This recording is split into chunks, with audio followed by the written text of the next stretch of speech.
Buenas tardes. Yo creo que podemos empezar. Ya, Pepe, si quieres, unas simples palabras.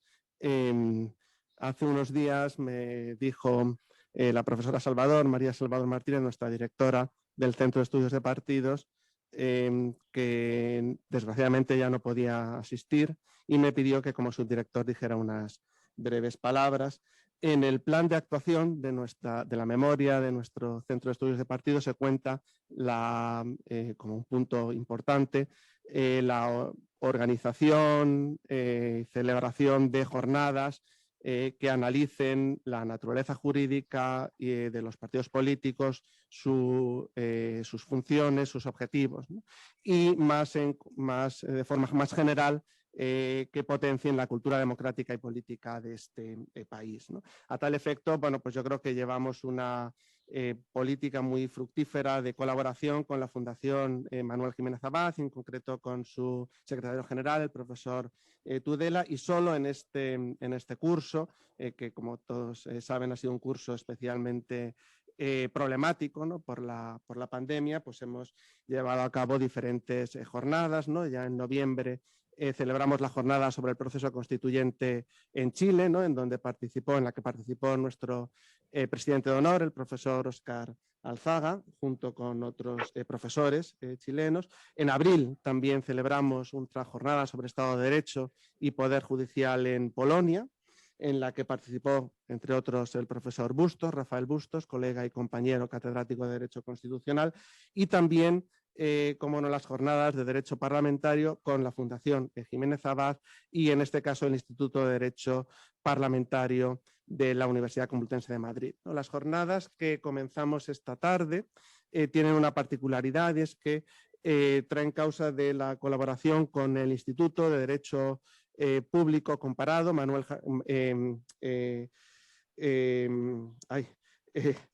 que dirige el profesor doctor Elviro Aranda Álvarez, ¿no? Con el profesor Elviro Aranda hemos tenido numerosos puntos de encuentro. Pues yo recuerdo desde aquellos comentarios que hicimos en que colaboramos profesores de la UNED a la ley contra la violencia de género, bueno, pues hasta el último manual de derecho constitucional en el que el profesor Elviro Aranda ha participado con nosotros precisamente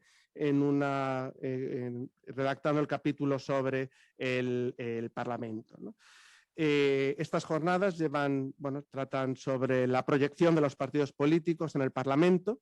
Le cumple al profesor Elviro Aranda tanto la organización de esta jornada como pues la actuación como moderador de la misma y en la presentación de los dos magníficos ponentes, de los tres magníficos ponentes que nos acompañarán. Mi participación simplemente es, bueno, pues a título de agradecimiento tanto al profesor José Tudela Aranda como al profesor Elviro Aranda por participar con nosotros y fomentar estas actividades que me parece que son que dan sentido a nuestro centro y dan sentido a las actividades que desarrollamos, ¿no? Pues simplemente muchas gracias, Pepe, cuando quieras. Sí, está todo en orden. Bien, buenas tardes a todos, buenas tardes a todas. Van a ser unas palabras muy breves, por supuesto. En primer lugar, casi ratificar todo lo que ha dicho el profesor Alguacil. Para la Fundación Manuel Jiménez Abad, la colaboración con la UNED es una constante ya desde hace muchos años. Yo creo que empezamos a trabajar juntos desde hace 14 o 15 años.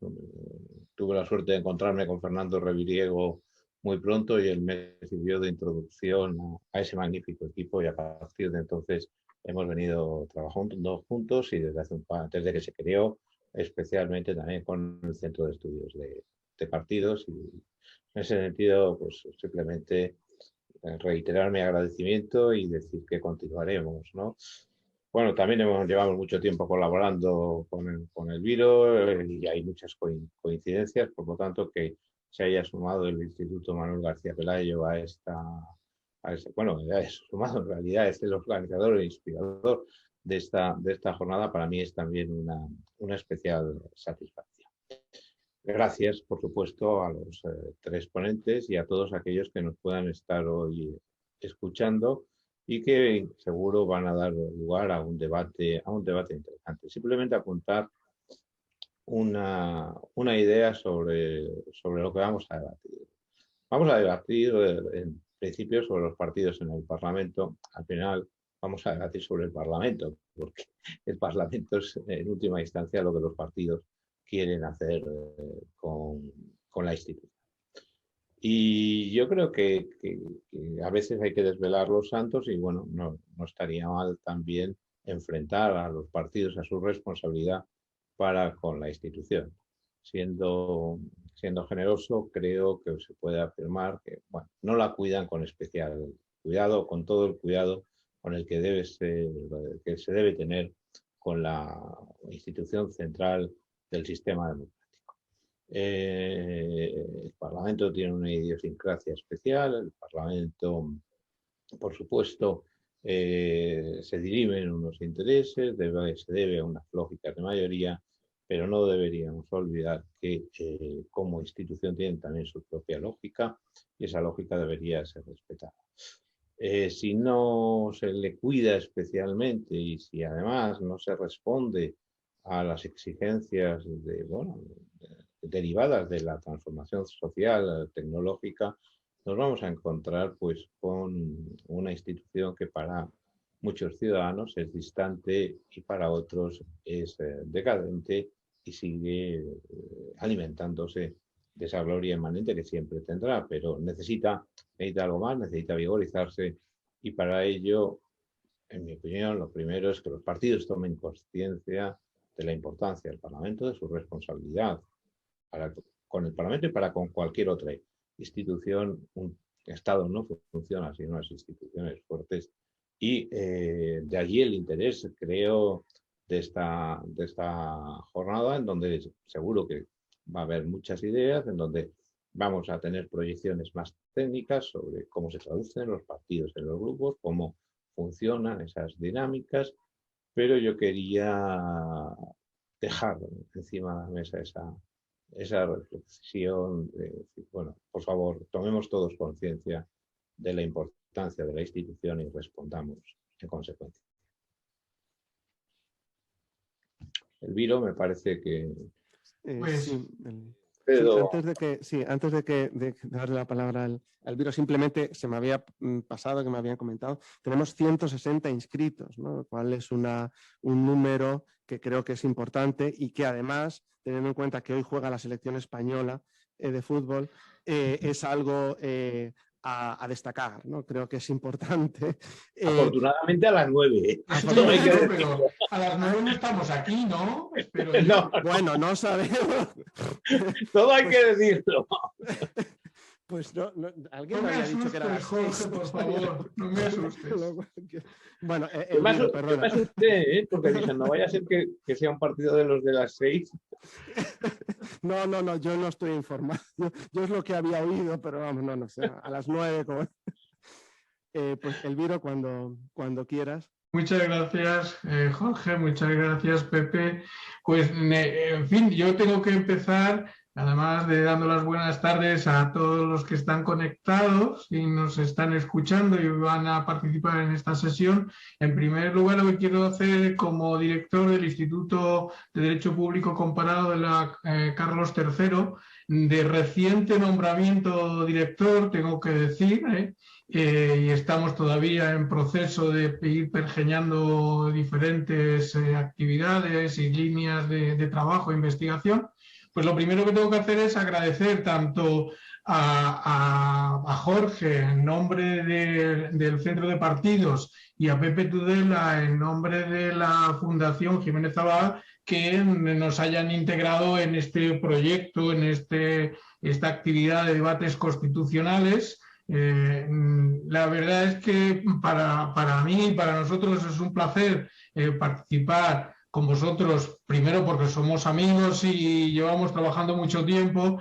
en diferentes cosas, y segundo porque yo soy de los convencidos de que si nos unimos y podemos hacer muchas más fuerza y que tenga más relevancia la actividad digamos, de investigación y de divulgación que vayamos haciendo. Por lo tanto, encantadísimo. Y bueno, pues yo también haré todo lo posible por sugerir cosas que podamos hacer en colaboración. Dicho esto, pues en mi condición de moderador y presentador, pues voy a presentar a los ponentes de esta sesión sobre partidos en el Parlamento, y si me lo permiten, pues también querría hacer una pequeña apreciación sobre el tema, sin menoscabo de que evidentemente esto no quiere condicionar para nada la intervención de los ponentes, que son los amos de esta sesión, ¿no? Yo creo que partidos y parlamentos, totalmente con Pepe en lo que señalaba y en lo que decía, bueno, al final vamos a acabar hablando del Parlamento y de los problemas del Parlamento, puesto que los partidos donde expresan, donde desarrollan su actividad esencial, fundamental, o una de las actividades esenciales o fundamentales es en el ámbito parlamentario. Es decir, que es el espacio donde van a desarrollar se va a desarrollar la actividad política por esencia, ¿no? Por antonomasia, ¿no? Entonces, por lo tanto, el Parlamento tiene que ser eso. Pero dicho esto, querría hacer dos apreciaciones muy evidentes y que algunas veces se pierden de vista cuando se entra en la crisis de partidos y en la crisis parlamentarias. Primero, que el artículo 6 de la Constitución dice que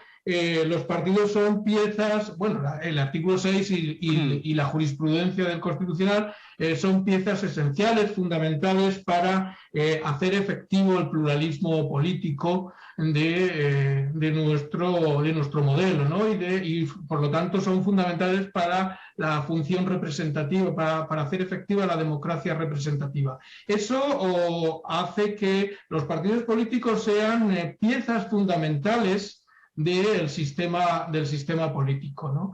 Y eso se pierde, a lo mejor incluso se pierde por las patologías del funcionamiento de los propios partidos del sistema, pero no debemos perder de vista que eso es fundamental y que muchas veces cuando echamos la vista al derecho comparado, a la política comparada, vemos que allí donde flaquean los partidos políticos y aparecen y se fortalecen otras formas de presencia política, pues eso lleva a mayor populismo de los sistemas, ¿no? Segunda idea que bueno, pues que por ejemplo en el Congreso de los Diputados, esto varía dependiendo de la Cámara Parlamentaria, pero en el Congreso de los Diputados el artículo 23 regula que los grupos parlamentarios se constituyen a partir de los diputados individualmente considerados como sujeto individual que conforman los grupos, sin menoscabo de que, sin embargo, evidentemente los partidos conforman ideológicamente a esos grupos parlamentarios, ¿no? Y que, por lo tanto, los partidos políticos, mediante los grupos parlamentarios, pues son digamos, el sujeto político central, y eso tiene cosas buenas y cosas malas, ¿no? Pero también forma parte del sistema, ¿no? Y es un elemento esencial. Dicho esto, que creo que son elementos estructurales del sistema, a partir de ahí podemos empezar a hablar de las patologías, de todos los problemas de la experiencia de todos estos años, ¿no? Ya no voy a decir más porque me estoy calentando y enrollando demasiado. Voy a hacer lo que tengo que hacer, que no era esto, sino presentar a los ponentes, que seguramente hablarán o me van a contradecir convenientemente a partir de sus intervenciones. En primer lugar, quiero presentar al profesor Rodríguez Vergara, que es catedrático de Derecho Constitucional en la Universidad de Málaga, que ha sido también catedrático de Derecho Constitucional en la Universidad de Extremadura. El profesor Rodríguez Vergara se doctoró en Ciencia Política en la Universidad Complutense, después se doctoró en Derecho en el Instituto Europeo de Florencia, al que tengo un grato recuerdo. bonito recuerdo por el sitio donde se encuentra, ¿verdad? Que el profesor Rodrigo Vergara también le debe producir nostalgia a ese sitio tan maravilloso. Bueno, y ha realizado investigaciones postdoctorales en diferentes universidades europeas, en Alemania, en Londres, en Italia ha sido letrado de la Corte Constitucional y actualmente es consejero electivo con dedicación permanente del Consejo Consultivo en Andalucía. Quedamos, porque nos coordinamos los ponentes y yo, quedamos en que se iba a encargar de hablar de este tema, partidos y parlamento, desde el prisma de las reformas reglamentarias que se han hecho en el reglamento del Parlamento andaluz. Por lo tanto, lo dejamos ahí. Hago las otras dos presentaciones y después ya empezáis a intervenir. Ángel, ¿te parece bien? Sí, perfecto. Sí. Vale, bueno, pues a continuación Luis Manuel Miranda López, el profesor Miranda López, bueno, y letrado Miranda, es profesor de la Universidad Carlos III y es, como decía, letrado de las Cortes Generales, es jefe de asistencia jurídica al Pleno y a la Junta de Portavoces del Congreso de los Diputados y es letrado adscrito a la Comisión de Interior y letrado secretario de la Delegación Española de la Asamblea Parlamentaria del Consejo de Europa. Dentro de sus trabajos hay un libro que publicó no hace mucho tiempo y que yo tengo especial consideración, Parlamento y Control Judicial, en el 2018. Y digo que tengo especial consideración y cariño porque me recuerda también mis tiempos muy jóvenes, ¿no? Esto del control judicial de los actos parlamentarios. Algo hice hace mucho tiempo sobre ese tema, ¿no? Habíamos quedado, Luis y yo, que iba a hablar sobre formación política, formación electoral y grupos parlamentarios, particularmente centrado en las últimas legislaturas, ¿no? En el Congreso de los Diputados. Finalmente va a intervenir la profesora Beatriz Tomás Mayen. La profesora Tomás es profesora titular en la Universidad Jaume I de Castellón.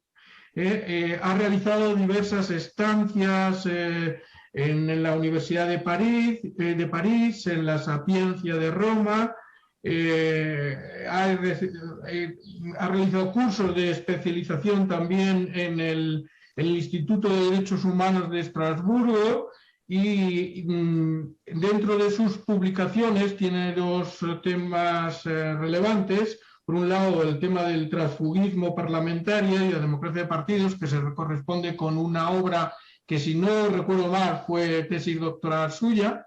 Y en segundo lugar, el derechos fundamentales y derecho fundamental a una buena administración, ¿no? También, como decía, hablamos la profesora Tomás y yo y quedamos en que se iba a encargar del tema del transfugismo político o más en concreto del transfugismo parlamentario. Como decía, esto no quiere decir que evidentemente no podáis extenderos más allá de lo que hemos establecido. Esto era, digamos, marcar un ámbito de actuación, pero bueno, luego vosotros, como decía antes, sois soberanos de la sesión. Ángel, tienes la palabra. Pues muchas gracias, Elviro. Creo que se me está escuchando.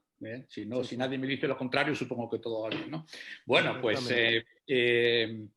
como digo, gracias, Elviro. Un placer participar en esta sesión con Luis Miranda y con Beatriz Tomás. Y, por supuesto, mi agradecimiento tanto al Instituto de Derecho Público Comparado de la Carlos III, representado por nuestro moderador, como a la Fundación Jiménez Abad, representado por Pepe Tudela, su secretario general, y al Centro de Estudios de Partidos, que hoy representa a Jorge Aguaci. Bueno, yo voy a intentar ceñirme a eso que acordamos. Voy a intentar también poner una presentación. No estoy muy seguro de que... Sí, pues se ve perfecto. Se ve. Genial, muy bien. Manuel, de manera ¿cómo estás? Que voy a ceñirme a la reforma, la última reforma del reglamento del Parlamento de Andalucía, muy reciente, de abril de este año, del 21, se publica finalmente en el BOE en mayo. Y por lo tanto podríamos decir que empezamos un poquito al revés, porque me parece a mí, me da la impresión de que esto va a ser un poco como el caso práctico, ¿verdad?, de las cuestiones que con alcance más general vamos a discutir esta tarde. Pero puede ser una buena idea empezar así, porque así vemos esas cuestiones que van a surgir, cómo se han ventilado en la práctica en un caso concreto, ¿no? Yo voy a organizar mi presentación intentando, por supuesto, ceñirme a los 15 minutos que se nos han sugerido, 15 a 20 minutos, para propiciar luego el debate. Hablaré primero del contexto político de esta reforma, esta última reforma reglamentaria, cuál es el contexto político, cuál es el origen de la reforma, en qué contexto se tiene lugar. Analizaremos después brevemente el contenido de la reforma, que afecta solamente a 3 disposiciones del reglamento de la Cámara, pero que es una reforma, creo yo, con implicaciones muy importantes. Y finalmente aludiré a los posibles problemas de constitucionalidad que se puedan producir, ¿no? Bueno, el origen de la reforma tiene lugar en un cambio bastante relevante y también muy conocido mediáticamente en la composición del Parlamento. Estos son los resultados de las elecciones de 2018, cuando comienza la legislatura actual en el Parlamento de Andalucía.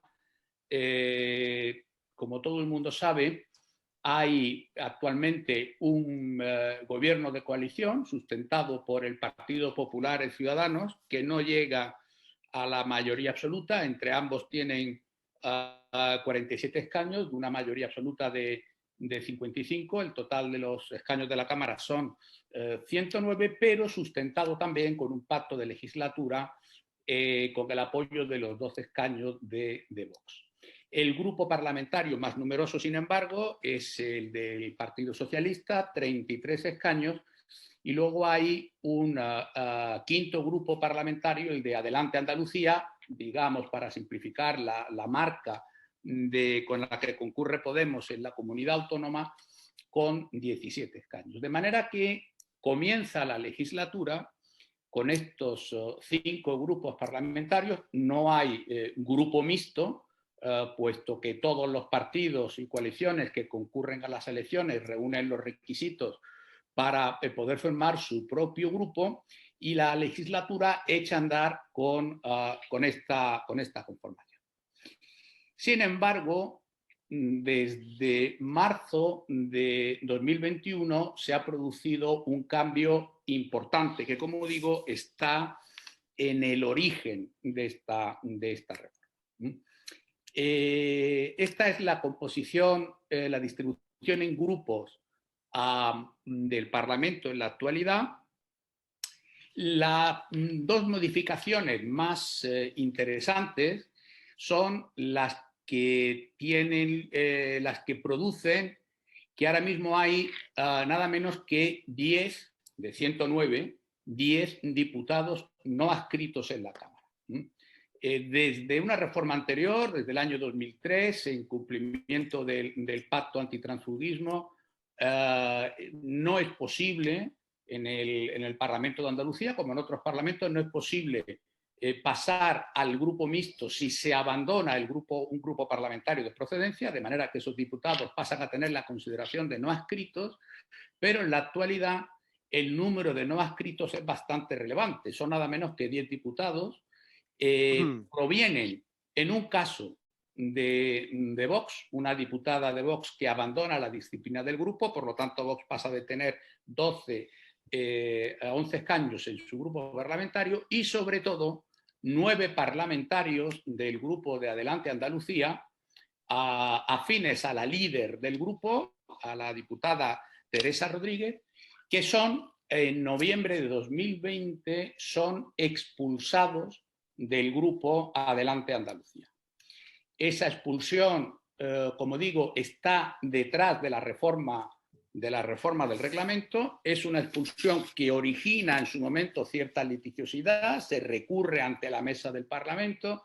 La mesa del Parlamento finalmente, después de algunas vicisitudes, se pronuncia sancionando positivamente la expulsión del grupo parlamentario, y se encuentra actualmente recurrida, como probablemente se sepa, ante el Tribunal Constitucional, al que acudieron en amparo por vulneración del 23.2 los diputados expulsados, y que todavía no ha dictado sentencia, evidentemente, aunque recientemente ha denegado las medidas cautelarísimas que le pidieron los expulsados, ¿no? De manera que esa situación es un poco el detonante de esta reforma, que es una reforma que lo que pretende es asegurar de una manera, pues probablemente rozando la constitucionalidad, asegurar el protagonismo de los propios partidos políticos en la dinámica parlamentaria, en la dinámica de los grupos, en cumplimiento de la adenda tercera que recientemente se incluye en el pacto antitransfugismo, ¿no? Pacto que ha quedado, por otra parte, como sabemos, bastante desvirtuado después de que en fecha muy reciente lo haya abandonado el Partido Popular. Bueno, ¿en qué consiste la reforma? Como digo, afecta solamente a 3 disposiciones del reglamento de la Cámara, el artículo 21, el 24 y el 26, y luego hay una nueva disposición adicional. El artículo 21 es el que regula la constitución, el procedimiento de constitución de los grupos parlamentarios. Aquí las innovaciones más importantes son 2. En primer lugar, se pide para la constitución del grupo parlamentario, se pide, así lo dice literalmente el reglamento, la conformidad del sujeto político que presenta las candidaturas de los diputados que pretenden constituir el grupo parlamentario. De manera que se establece que en el escrito solicitando la constitución del grupo se debe de acompañar la conformidad del representante legal del sujeto político que presentó la candidatura, es decir, bien del partido político en cuestión, bien en el caso de coaliciones del representante de esta.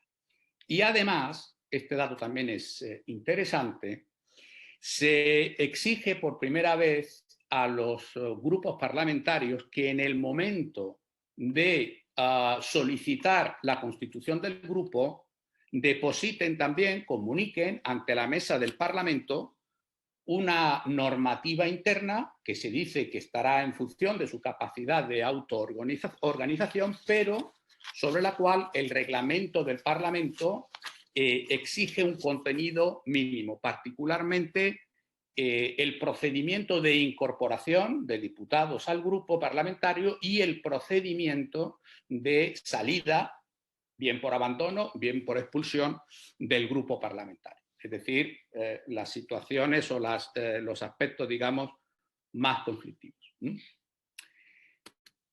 Vamos ahora con el artículo 24. El artículo 24 del reglamento ya regulaba los derechos de los diputados no adscritos, en cumplimiento, como digo, del pacto antitransfugismo, prácticamente estos se deducían al mínimo exigido por el Tribunal Constitucional, pero restándole importantes funciones que se vinculaban a la pertenencia a un grupo parlamentario. Y ahora, en concreto, se da, si se me permite la expresión, una nueva vuelta de tuerca a la situación de los diputados no adscritos. En primer lugar, se consagra también reglamentariamente el papel del sujeto político que presenta las candidaturas, es decir, de los partidos, en la expulsión del grupo parlamentario y, por lo tanto, en el pase de un diputado a ser considerado diputado no adscrito. Es verdad que se ha dicho anteriormente que los procedimientos de ingreso y expulsión lo regula la propia normativa del grupo parlamentario, pero dice el reglamento que cuando esa expulsión se deba a un supuesto de transfugismo, la comunicación de la expulsión del grupo parlamentario corresponde al representante legal del sujeto político que presenta la candidatura. De manera que, de nuevo, hay un protagonismo de un sujeto, en fin, decir externo al Parlamento probablemente sería una exageración, pero desde luego no de un sujeto propio de la actividad parlamentaria, sino del sujeto político que presenta la candidatura.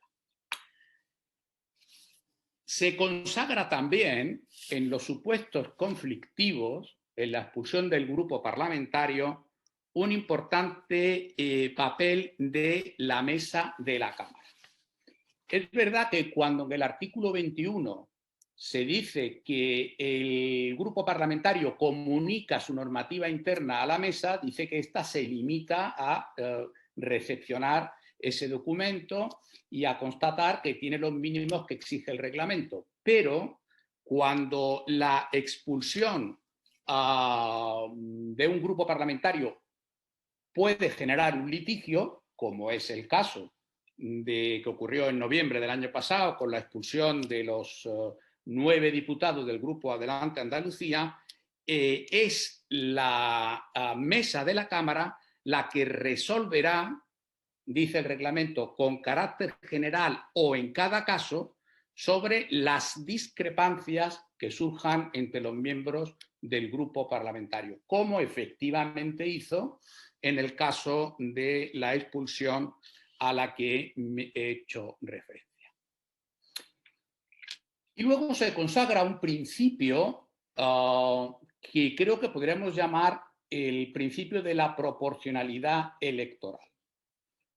Como todos sabemos, la jurisprudencia constitucional ha establecido que es necesario mantener una proporcionalidad en el cumplimiento, en el desarrollo de ciertas actividades parlamentarias, pertenencias a comisiones, pertenencias a los órganos rectores de la Cámara. Esta proporcionalidad está además, en el caso de Andalucía, consagrada en el propio Estatuto de Autonomía, que dice textualmente: los grupos parlamentarios participarán en la Diputación Permanente y en todas las comisiones en proporción a sus miembros, pero el artículo 24, el nuevo artículo 24 del reglamento, establece que los diputados no adscritos dejarán de ostentar la condición de los miembros, la condición de miembro de los órganos rectores del Parlamento,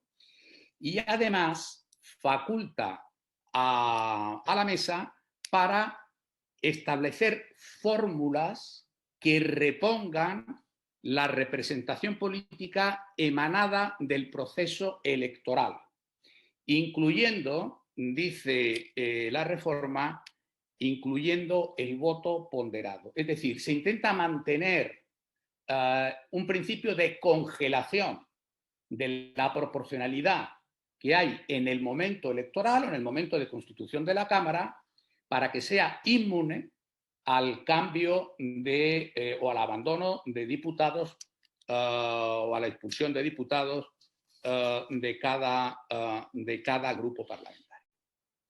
Este principio de mantenimiento de la proporcionalidad electoral se vuelve a reproducir en el artículo 26. El artículo 26 consagra los derechos de los grupos parlamentarios, pero los mantiene en función de la proporcionalidad del momento electoral. Literalmente, este artículo establece que cualquier tipo de derechos, facultades, funciones, posibilidades de actuación y medios reconocidos a los grupos parlamentarios, traducido al lenguaje coloquial, pues estamos hablando de financiación de los grupos, de capacidad para tener un número determinado de asesores, infraestructuras, capacidad para intervenir en las sesiones del Parlamento, esos derechos se mantendrán en función del número de diputados obtenidos por la candidatura electoral en la que concurrieron a las elecciones. Y expresamente se dice, sin que resulte relevante el número de diputados con que cuente en cada momento el grupo parlamentario. Es decir, para entendernos, el grupo parlamentario de Adelante Andalucía, que la mayoría de sus miembros han abandonado y ha pasado a la condición de diputados no adscritos, según esta disposición del reglamento, se sigue manteniendo la ficción de que cuenta no con 8 diputados, como cuenta ahora, sino con 17 diputados a los efectos de todos los derechos que se le conceden a los grupos parlamentarios en la Cámara. Y finalmente, y ya voy terminando, hay una nueva disposición adicional del reglamento que contiene una definición de transfugismo en donde a los efectos previstos en el artículo 24 se define qué se entiende por situación de transfugismo, cómo se puede definir a un diputado como diputado tránsfuga, ¿no? Aquí, aparte de reproducir un vocabulario que es cierto que está en el pacto antitransfugismo, pero que probablemente sea más propio de un documento político que de una norma reglamentaria, dice que se considerarán tránsfugas aquellos diputados que, traicionando al sujeto político que los presentó a las elecciones, hayan abandonado el mismo, hayan sido expulsados o, y este es un criterio verdaderamente amplio, o se aparten del criterio fijado por sus órganos competentes.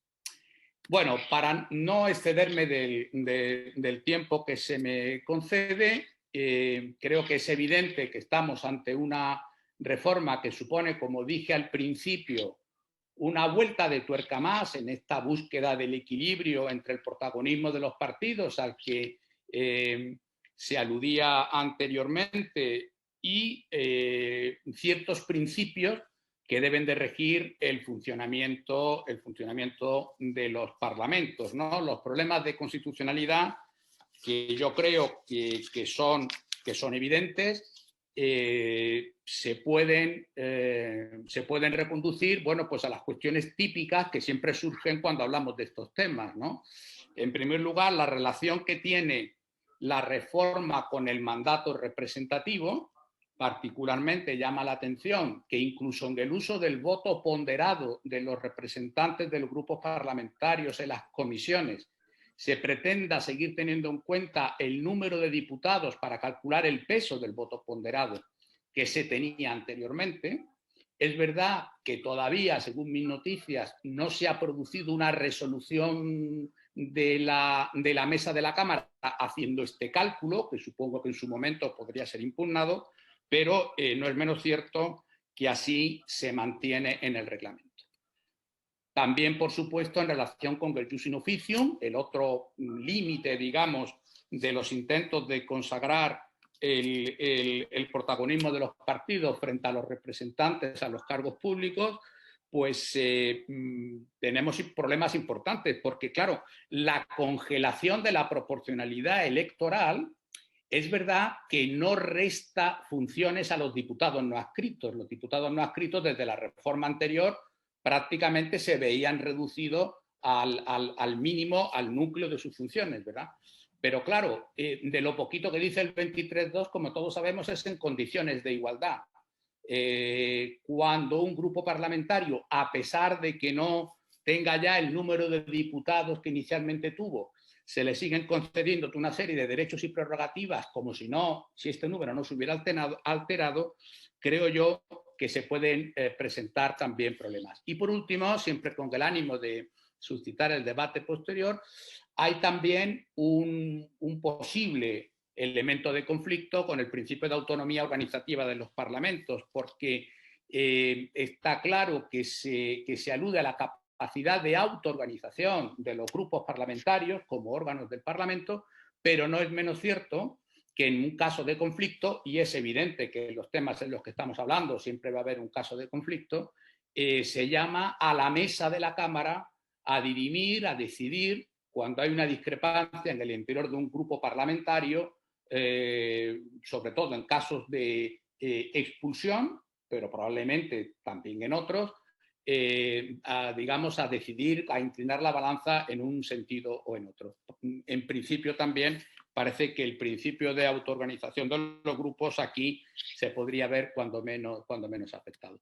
Bueno, como veis, una reforma potencialmente conflictiva sobre la que oiremos en el futuro, seguramente, incluso en sede jurisdiccional, que supone, me atrevo a decir, el intento de, para solucionar un problema concreto habido en el Parlamento, dar un salto adelante y que quizá probablemente suponga una ruptura de ese equilibrio que constantemente se está buscando también por la propia jurisprudencia del Tribunal Constitucional entre el protagonismo de los partidos, como se ha dicho, consagrado por el artículo 6 de la Constitución, y la dinámica, la vida propia, las normas que deben de dirimir los órganos parlamentarios.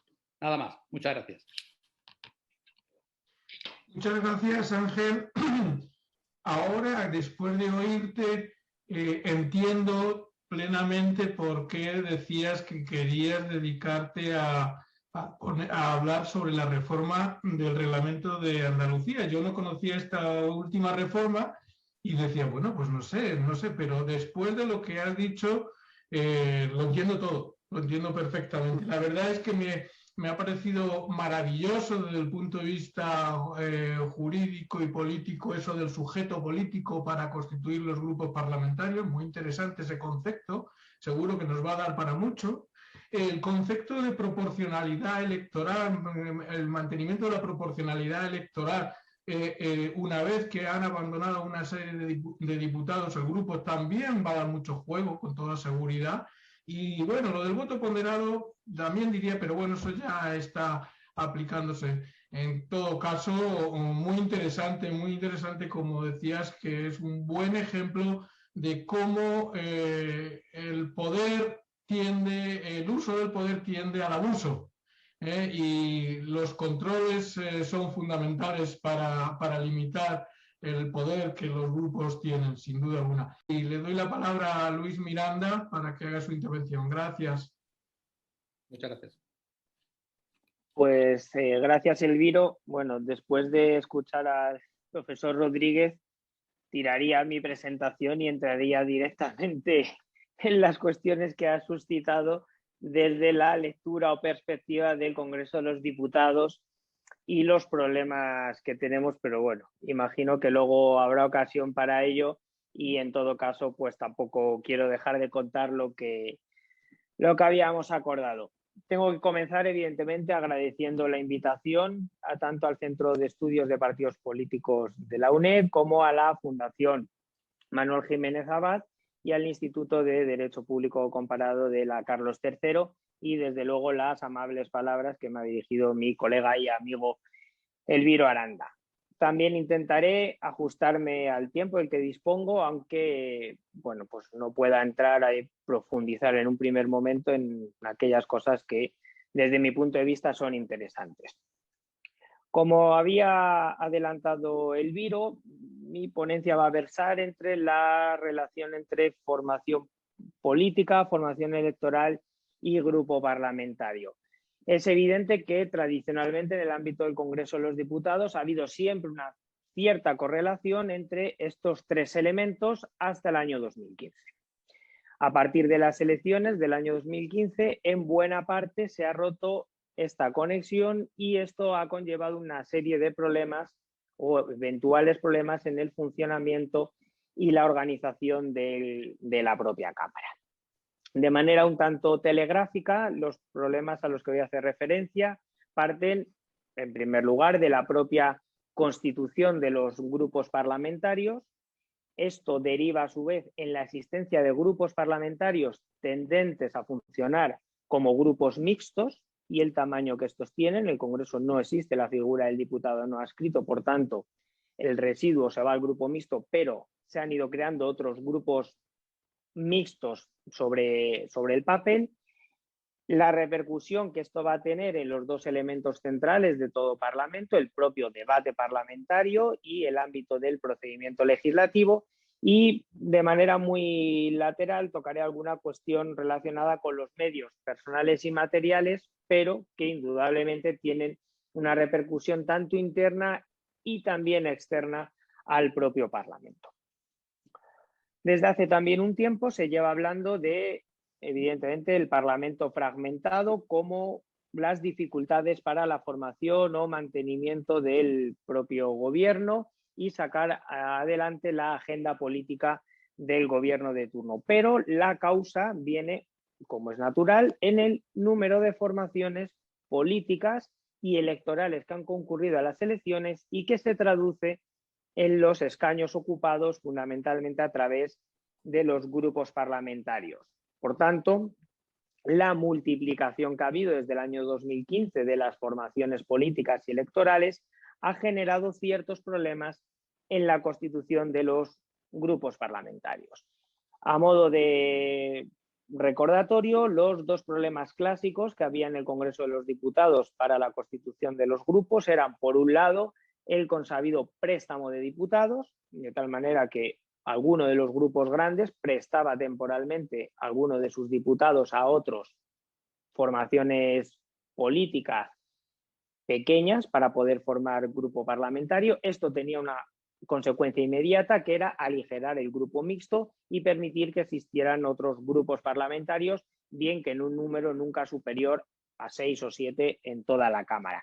Y la segunda cuestión que siempre ha perseguido la formación de los grupos parlamentarios en el Congreso ha sido las dificultades para alcanzar esos porcentajes que impone el artículo 23 en su apartado primero del reglamento, el 5% a nivel nacional o el 15% en relación con las circunscripciones en las que uno se hubiese presentado. Pero a partir, como digo, del año 2015 hace aparición la previsión contenida en el apartado segundo de este artículo 23, limitativa a la hora de formar grupos parlamentarios. Recordemos que esta previsión reglamentaria se introduce para evitar que un partido político o formación política, a través de distintas formaciones electorales y como consecuencia de los resultados obtenidos, pueda formar, una vez llegado a la Cámara, varios grupos parlamentarios. La situación que se vivió pues, en la legislatura constituyente y en la propia primera legislatura, el caso que todos recordamos del Partido Socialista y sus distintas marcas territoriales que pudieron formar grupo parlamentario. Pues bien, para evitar esa atomización de los grupos es la previsión del artículo 23.2. Y hete aquí que aparece la necesidad de ser aplicada. Simplemente voy a citar un par de ejemplos de formaciones políticas diferentes. En la 12ª legislatura, cuando pretenden constituir grupo parlamentario propio diferente al confederal de Unidos Podemos, las confluencias de Podemos tanto en Galicia como en Valencia, habiendo concurrido al proceso electoral en coalición electoral, pero siempre bajo el paraguas o denominador común de Podemos, formando el partido político Podemos parte de esta coalición electoral, cuestión que fue denegada, por tanto, por la mesa de la Cámara. O en la propia legislatura, situación que tampoco se había dado hasta este momento, cuando los dos diputados que pertenecían o que habían obtenido su escaño a través de la coalición electoral Navarra Suma, coalición electoral que estaba conformada por Unión del Pueblo Navarro y Ciudadanos, pero que además tenía Unión del Pueblo Navarro un acuerdo marco suscrito con el Partido Popular, pretenden formar parte de un grupo parlamentario, el que finalmente no se constituyó, el denominado España Plural, diferente o diferenciado al del Partido Popular y al de Ciudadanos. Y en consecuencia también la mesa denegó esta posibilidad. Pero cuando pensábamos que estaba claro la aplicación del apartado primero en relación al porcentaje de votos, nos encontramos de nuevo unas vueltas de tuerca al respecto.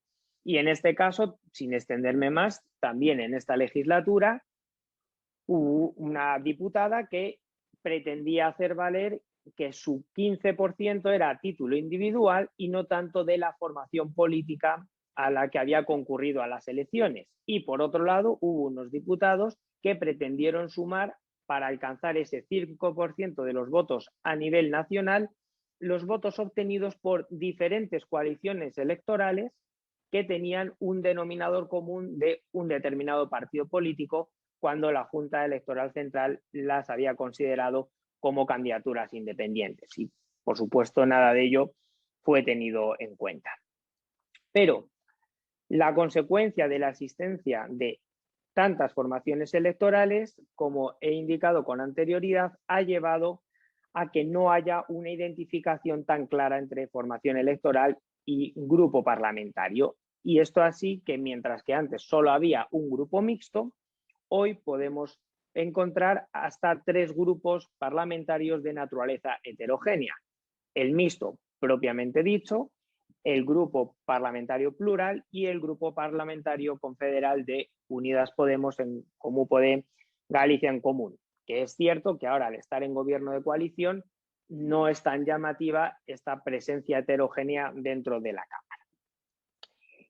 Y la heterogeneidad, como decía, se ha hecho sentir o se ha hecho notar en los 2 elementos capitales de todo Parlamento. De una parte, el debate parlamentario y de otra parte, lo que tiene que ver con el procedimiento legislativo.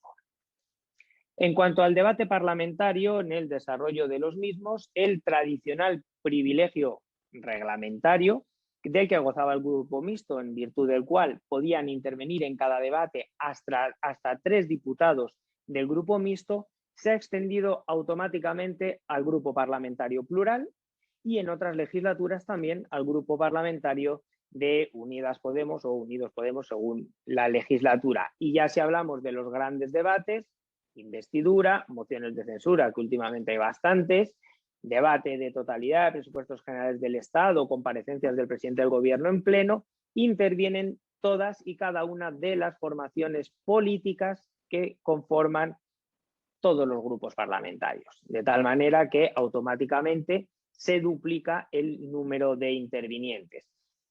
Tal es así que desde la 12ª legislatura hubo de acordarse la reducción general de todos los tiempos de intervención porque el desarrollo de los debates era absolutamente insostenible.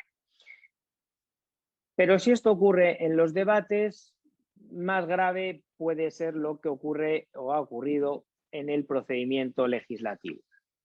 Si nos retrotraemos a la 12ª legislatura, en el ámbito de las comisiones, los tradicionales 2 miembros que se le concedía al grupo mixto para estar presentes en la misma nunca presentaban problemas. Al fin y al cabo, siempre había habido unas mayorías razonablemente sólidas y, por tanto, sacar las iniciativas adelante no iba a depender nunca de los miembros del grupo mixto. Sin embargo, en esta 12ª legislatura, el grupo mixto cuenta con 19 miembros muy heterogéneos políticamente entre sí y al haber esas exiguas mayorías comienza a ser determinante el voto de los miembros del grupo mixto. De tal manera que el curso de una iniciativa legislativa, y más si hablamos en competencia legislativa plena, puede depender del miembro del grupo mixto o los miembros del grupo mixto que estén en concreto en esa comisión. Y por tanto, siendo los acuerdos que adoptaban de manera interna dentro del reparto que ellos hacen dentro de las comisiones, lo que condiciona el funcionamiento general de la propia Cámara. Esto por una parte. Por otro lado, es verdad que el reglamento del Congreso, para aligerar los trámites, en ocasiones establece cláusulas de salvaguarda, como por ejemplo la posibilidad de aplicar el voto ponderado en caso de empate en las comisiones ponderando con el Pleno, previsión del artículo 88. Y en muchísimas ocasiones esto no ha podido ser aplicable porque justamente los miembros del grupo mixto votaban en sentido diferente. Pero la ponderación del voto todavía ha ido un paso más allá en el ámbito de las ponencias, las comisiones de investigación o las subcomisiones, que ahí siempre el voto es ponderado. Y ha habido enormes problemas a la hora de establecer, cómo se procedía a esta ponderación del voto. Incluso hasta 3 fórmulas se ensayaron que, si luego hay tiempo, pues podríamos entrar en ello. Qué duda cabe que de la experiencia de la 12ª legislatura se han corregido algunas disfuncionalidades y ya estos grupos de naturaleza heterogénea únicamente tienen un representante tanto en las comisiones como en las propias ponencias, justamente para evitar estas disfuncionalidades. Pero lo cierto es que en función del diputado que sea agraciado con llevar una ponencia legislativa o formar parte de una comisión, puede condicionar el resultado de la misma. Por otro lado, también quiero hacer una breve referencia al propio tamaño de los grupos parlamentarios que, de nuevo, desde el año 2015 ha variado considerablemente. Hasta ese momento, los 2 grandes grupos obtenían más de 100 escaños y copaban el mayor porcentaje de representantes dentro del Parlamento. Sin embargo, ahora únicamente supera la centena aquella formación política que ha ganado las elecciones, mientras que el segundo y el tercer grupo parlamentario superan la cifra simbólica de los 50 diputados, con la proyección y relevancia que otorga saberse capacitado para interponer recursos de inconstitucionalidad e intentar continuar el debate ya en sede del Tribunal Constitucional y, en fin, no hace falta insistir sobre la repercusión que ello tiene, como estamos viendo en la actualidad.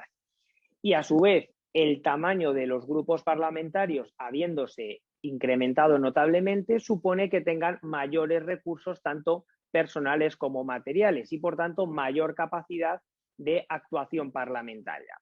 Por decir alguna cifra, en la tramitación de los presupuestos generales del Estado para el año 2016, el último de la 10ª legislatura, se presentaron hasta algo más de 4.000 enmiendas, mientras que para el año 2018 casi 7.000, cual indica la importancia que tiene estos recursos personales y materiales, que a su vez lleva también a una cierta judicialización parlamentaria con mayor capacidad para presentar recursos frente a las decisiones de la mesa o incluso acudir al propio Tribunal Constitucional.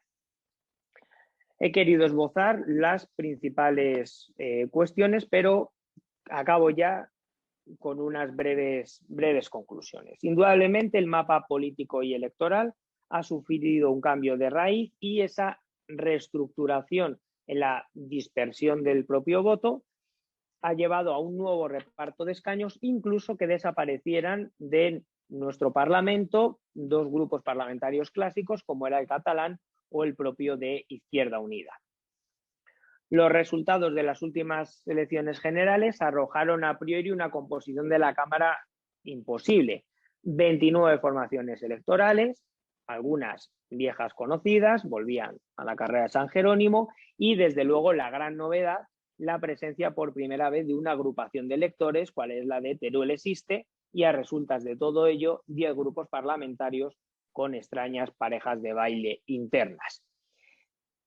Recogiendo un poco el testigo de lo que apuntaba Elviro en la introducción, lo cierto es que siempre en los sistemas políticos contemporáneos se ha sostenido que el partido político controla al grupo parlamentario y a su vez estos ejercen el poder sobre el diputado individual que ha de seguir las directrices de aquellos. Pero la existencia de grupos parlamentarios con formaciones políticas diferentes permite romper esa conexión de tal manera que se alza prima la posición del diputado individual que se encuentra con un poder antes insospechado por cualquier parlamentario, incluso actualmente, por cualquiera de los grupos mayoritarios, pudiendo desarrollar su agenda política y constituyendo en buena medida una suerte de reino de taifas. Pero, y aquí es el pero importante, esto también entraña determinados riesgos, es decir, la aparición de nuevas formaciones políticas que no tienen una implantación con carácter general nacional, hace que tengan que hacer un cálculo de riesgo acerca de cómo concurrir a los procesos electorales, de tal manera que pensar si concurro en solitario y puedo tener capacidad de formar grupo parlamentario propio, o concurro en coalición y me integro en uno de los grandes sabiendo la imposibilidad de formar mi propio grupo parlamentario por las limitaciones que el propio reglamento establece. Por tanto, yo creo, y en mi modesta opinión, que la expresión célebre de parlamento grupocrático pudiera o debiera ser matizada hacia grupocrático atomizado, en el que encontramos un tratamiento individualizado y heterogéneo a algunos grupos parlamentarios y sus formaciones políticas, muchas veces en detrimento de los grandes grupos parlamentarios o los grupos parlamentarios tradicionales, que además, por otro lado, han mostrado su queja, particularmente aquellos que sostenían al gobierno, pues señalaban que este tipo de grupos multiplicaba las oportunidades que tenían de hacer oposición al propio gobierno. Lo que es innegable, y ahora sí que acabo, es que las circunstancias, como ya hemos apuntado, no son las que eran y debería abrirse un proceso de reflexión que inexorablemente debe llevar a realizar algunos ajustes en la organización y funcionamiento de la Cámara. No sé si en el sentido que apuntó el profesor Rodríguez, pero en todo caso habría de hacerlo así. Pero lo que no cabe duda es que ahora sí que estamos ya en el Parlamento del siglo XXI, las herramientas, los instrumentos, la organización y el funcionamiento es diferente, ya no es el del siglo XX, pero también, como se ha apuntado en la introducción, en la mente de muchos sigue estando el Parlamento del siglo XIX. Así que, sin más, muchas gracias por vuestra atención y quedo a vuestra disposición para el debate. Muchas gracias, Luis. Pues tengo que volver a decir lo mismo de antes. La verdad es que muy interesante la ponencia, sobre todo muy interesante frente a la que ha hecho Ángel, porque yo creo que las dos ponencias tienen el interés de que en un caso, al menos que yo lo haya entendido mal, en un caso nos situábamos en un espacio quizás de abuso de control de los grupos, y en otro caso, en la ponencia que acaba de hacer Luis, nos encontramos ante, digamos que el problema de gestión de la atomización política, la atomización de grupos, ¿no? Y cómo eso pues debilita o genera dificultad en el funcionamiento de la Cámara, ¿no? Bien interesante, si se me permite, es lo que señalaba sobre la constitución de los grupos.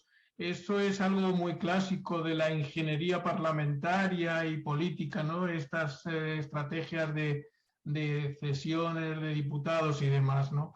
Yo creo que quizás a lo mejor lo que se puede constatar de lo que acabas de exponernos tan bien planteado es que probablemente el reglamento de la Cámara y las normas de funcionamiento necesitan adaptarse a la nueva realidad política parlamentaria, ¿no? Y no ha sido capaz. Yo, se me permite, quizás eso habría que hacerlo, pero a lo mejor no tanto como lo han hecho en Andalucía, me da la impresión. A continuación, doy la palabra a la profesora Tomás Mayén, que va a hablar sobre transfugismo político, y que, bueno, pues que seguro tiene mucho que ver con lo que estamos viendo, ¿no? A mí el concepto de transfugismo político siempre me ha puesto muy nervioso. No sé, a ver qué nos dice la profesora Tomás. Adelante. Gracias, Elviro. Bueno, gracias, aunque sea la tercera y la tercera en agradecer, la verdad es que debo hacerlo porque me hace mucha ilusión Doy las gracias a los organizadores, a la Fundación Jiménez Abad, al Centro de Estudios de Partidos Políticos de la UNED, al Instituto de Derecho Público Comparado de la Carlos III, a Fernando Reviriego, que es el que me contactó, y bueno, a todos vosotros por la presentación. Antes Elviro, en la presentación primera, digamos, ha dicho que hice la tesis. Y la verdad es que, aunque no lo hubieras dicho, lo pensaba comentar porque puede que explique un poco mi posición, ¿no? A mí el tema no me pone nerviosa, pero sí que a lo mejor no soy muy objetiva.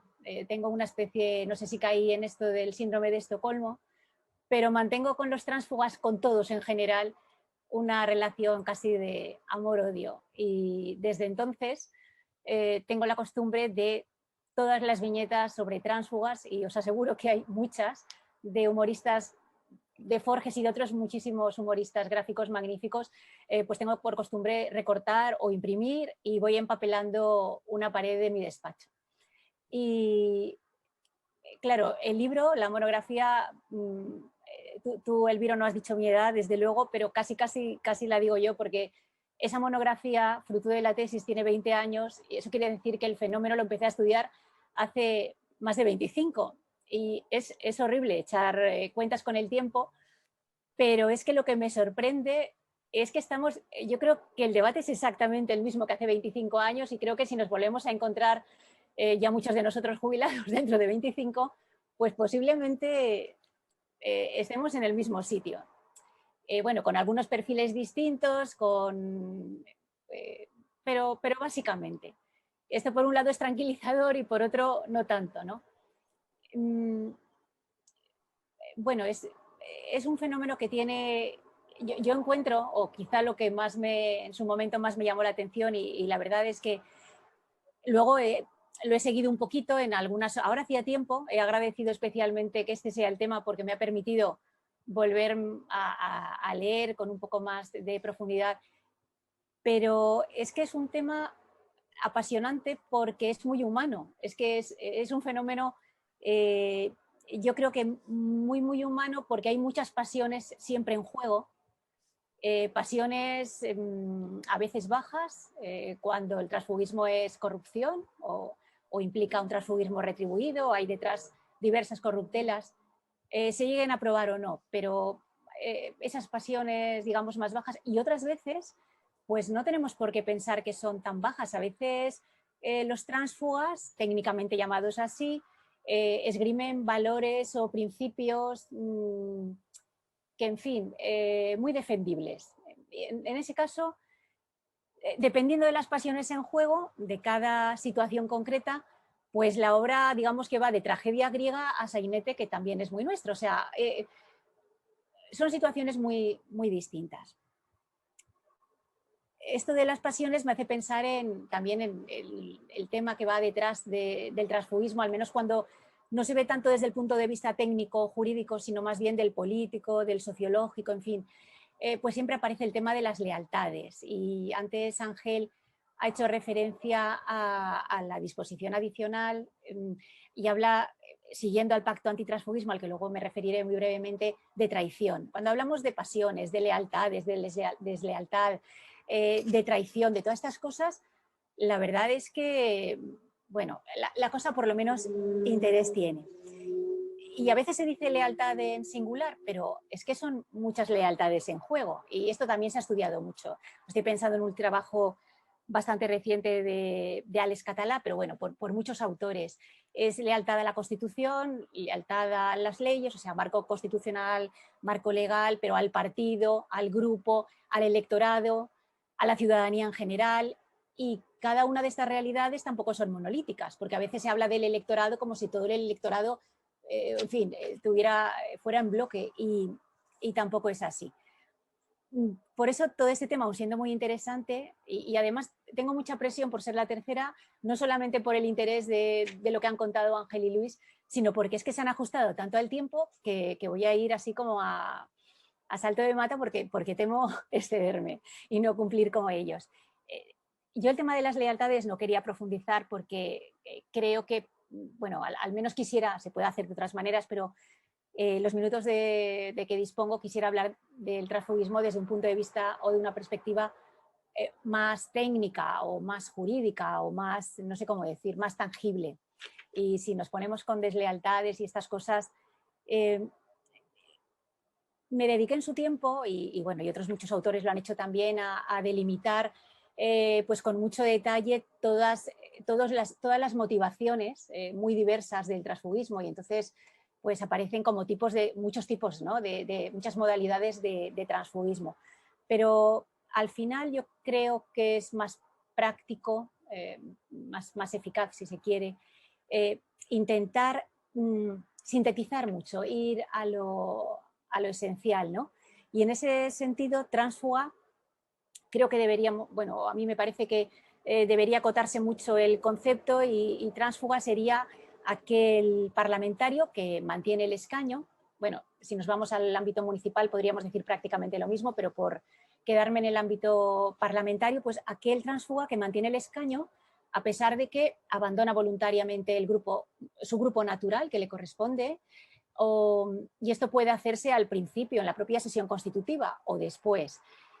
O se le expulsa porque llega un punto en que las discrepancias o las disidencias son tantas que se le expulsa del partido y del grupo. Y bueno, quería sintetizar, pero todavía puedo hacerlo más. Al final es ubicarse en donde no le corresponde naturalmente, mantener el escaño, pero ubicarse o bien en un grupo, puede ser el mixto, u otro grupo si lo admiten, o como diputado no adscrito. Esto no está permitido, no está contemplado en los reglamentos del Congreso, de los Diputados y del Senado, pero sí en más de la mitad de los parlamentos autonómicos.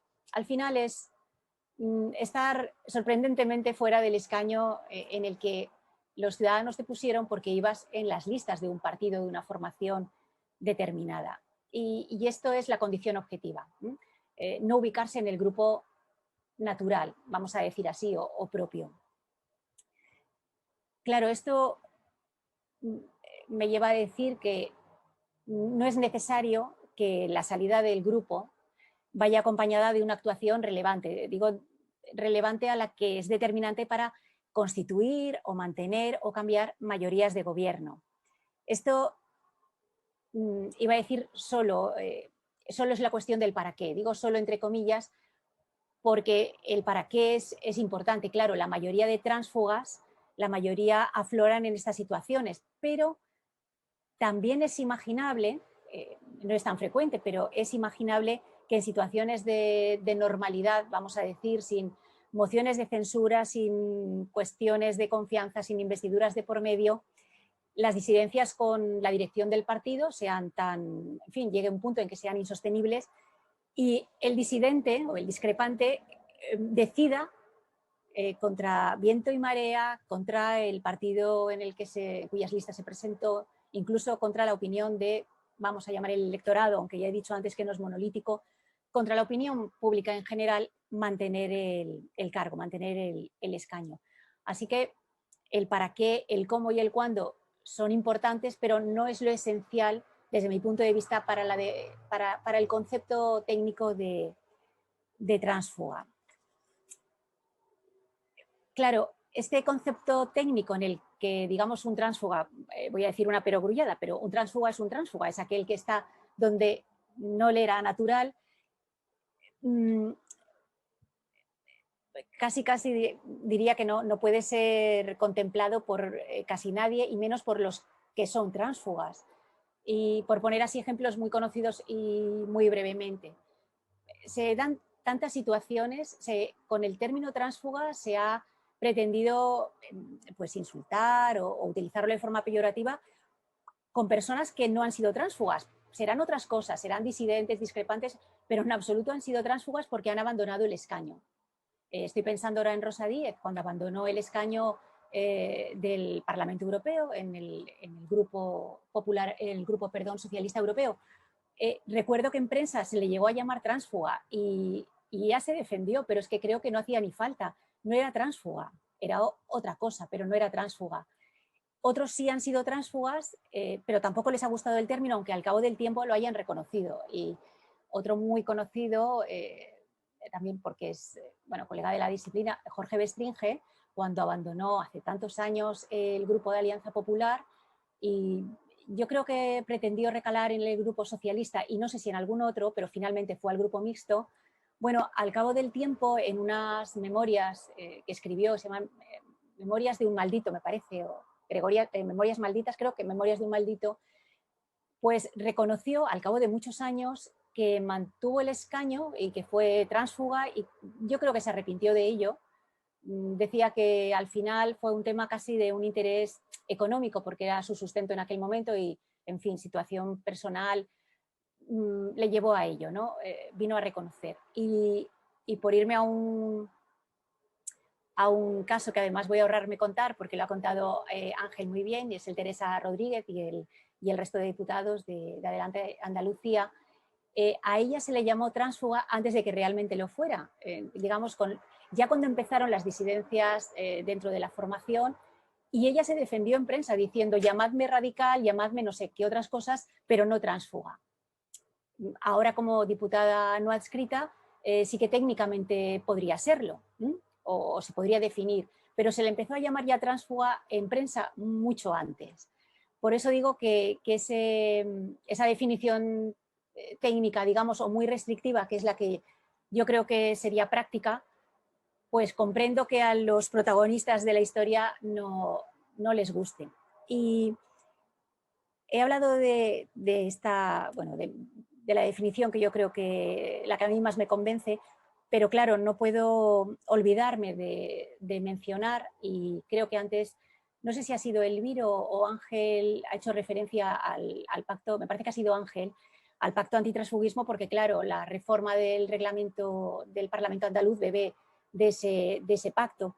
Ese pacto, se conoce como pacto antitransfugismo, pero fue firmado en el año 98 como acuerdo, se llamó Acuerdo sobre un Código de Conducta Política en relación con el transfugismo en las corporaciones locales. Después se renovó en el año 2000, se le añadió una adenda segunda en el año 2006 y luego en noviembre del 2020 la adenda tercera. Ahí se le añade, el título se hace un poquito más largo, se le añade Pacto por la Estabilidad Institucional, porque lo que pretende realmente es mantener la estabilidad, y las corporaciones locales se sustituyen por instituciones democráticas, porque claro, ya no pretende solo aplicarse al ámbito municipal, sino también al parlamentario, autonómico y estatal. Bueno, la definición que se da en este pacto, renovado por última vez en 2020, dice, considera tránsfugas, leo, a los y las representantes locales, autonómicos y estatales que, traicionando al sujeto político, lo decía Ángel, creo, traicionando al sujeto político, pero es que entre paréntesis dice partidos políticos, coaliciones o agrupaciones de electores, con lo cual se queda ahí la traición de las lealtades de todas esas en juego. Parece que solo se pone la lupa en esa, que es muy importante, claro, pero no es la única. Dice que los y las presentó a las correspondientes elecciones, que hayan abandonado el mismo, hayan sido expulsados o se aparten del criterio fijado por sus órganos competentes. Claro, a diferencia del que yo proponía, que es restrictivo, este es como o a mí me lo parece muy expansivo. En parte, o sea, comparto una parte, valga la redundancia, pero le pondría al menos dos peros o tres, al menos dos. Por un lado, la última parte, la que identifica al tránsfuga con el disidente, me parece un poquito exagerado, porque claro, apartar al disidente es algo así como ya negar que haya nada de democracia interna y que los partidos también tengan que ser monolíticos y que, en fin, que la ejecutiva y la dirección lo sean todo. Me parece excesivamente expansivo. Eso sí entiendo que ha de ser un prius, algo previo que puede llevar a la expulsión del partido. Lógicamente, si esa disidencia no puede conectarse, en fin, no tiene cabida, pues finalmente se expulsará y del partido y después del grupo. Y eso tiene una lógica. Pero ya ponerlo en la definición del tránsfuga me parece excesivo. Y luego poner el acento en la traición al partido político, ya decía, por un lado, olvida el electorado, pero es que además introduce ese elemento tan subjetivo de la traición, de la lealtad.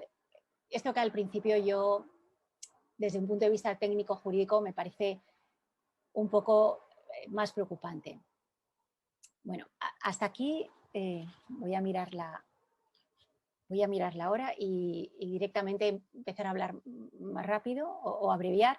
He hablado hasta ahora muy poquito de los partidos, ¿no? Y puede parecer, no lo quisiera, que no valoro en la justa medida su papel. No quiero dejar esa impresión porque además del título de esta jornada, por supuesto que los partidos están en el Parlamento y de qué manera. Los electores votamos realmente a partidos, así que lo lógico es que los grupos parlamentarios se correspondan con los partidos y desde luego el partido controla la vida política y bueno, se ha dicho de muchas maneras y muy buena. Hay una frase de Pedro de Vega que a mí me gusta, escribió hace mucho que Parlamento y Gobierno como lugares de decisión han sido sustituidos por comités y ejecutivas de los partidos y creo que además eso cada vez es más cierto. No voy a entrar en si eso es bueno o malo, pero creo que es. Nuestra democracia es una democracia de partidos y no la imagino de otra manera.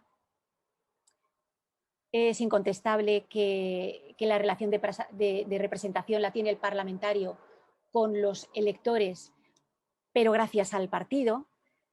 El Tribunal Constitucional lo ha dicho muchas veces y muy bien desde esas sentencias primeras del 83.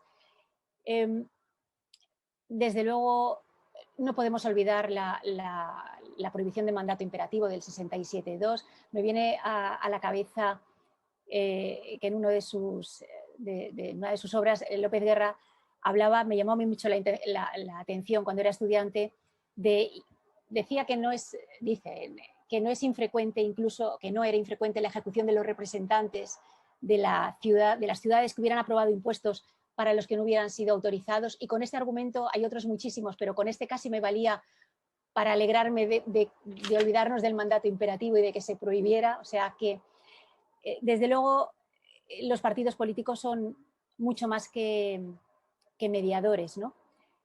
Pero creo también que los propios partidos políticos y los electores han tenido siempre en sus manos el futuro de los tránsfugas. En las siguientes elecciones y más allá, no suele ser habitual que encuentren cobijo en otro partido político. Bueno, dependerá de los casos, pero en la mayoría han dejado de estar en política. Digamos, yendo así telegráficamente al final también ya de mi exposición, no sé si algún minutito más, Elviro, me puedes dar, ¿sí?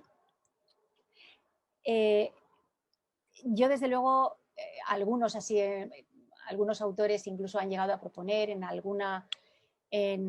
algún país latinoamericano está quitarles el escaño, ¿no?, a los tránsfugas.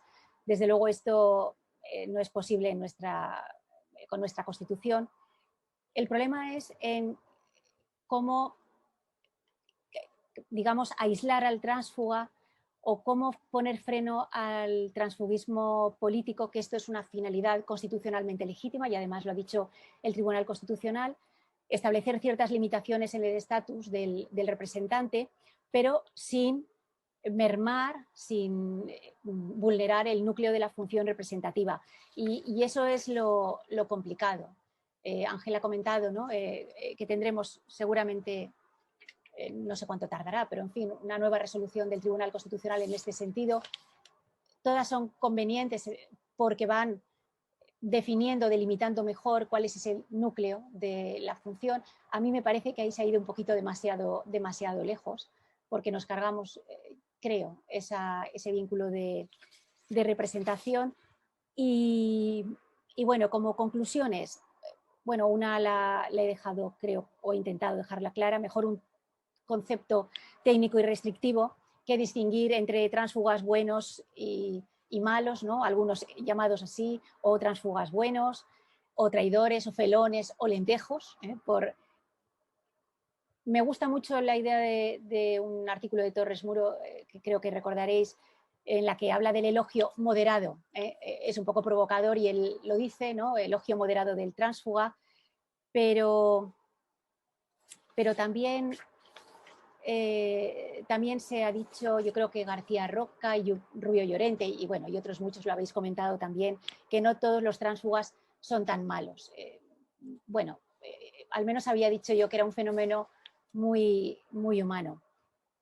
Bueno, pues eso, limitemos los efectos, podemos adoptar medidas contra el fenómeno para que no se nos vaya de las manos. Creo que no se nos ha ido realmente. Es mucho más interesante que peligroso quizá por sus consecuencias. Y al final creo que el transfugismo, o al menos siempre me ha recordado mucho a una válvula, no sé cómo se llaman, tienen algún nombre, pero las de las ollas a presión, una válvula que deja escapar el vapor e impide que explote, ¿no? Pues me parece que la mera posibilidad de que exista es buena para mantener la libertad del mandato representativo. Yo creo que es buena esa válvula, que es bueno ese contrapeso al poder de los partidos políticos, que es normal que lo tengan, y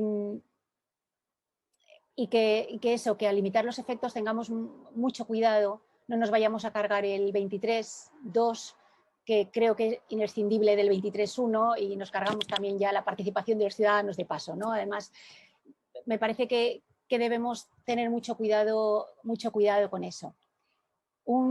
Leí a un profesor y político colombiano, Orlando Solano, que apuntaba, yo creo que un poco en broma, pero decía, con esto de depurar la política de tránsfugas, decía que al final lo mejor era hacer un cuadro Excel y situar en las columnas los nombres de los elegidos, los diferentes partidos y movimientos políticos, y al final que los ciudadanos, era un poco una butada, entiendo, pero que al final los ciudadanos pudieran focalizar a los tránsfugas y otros desleales. Al final creo que con formación e información vamos bien. Y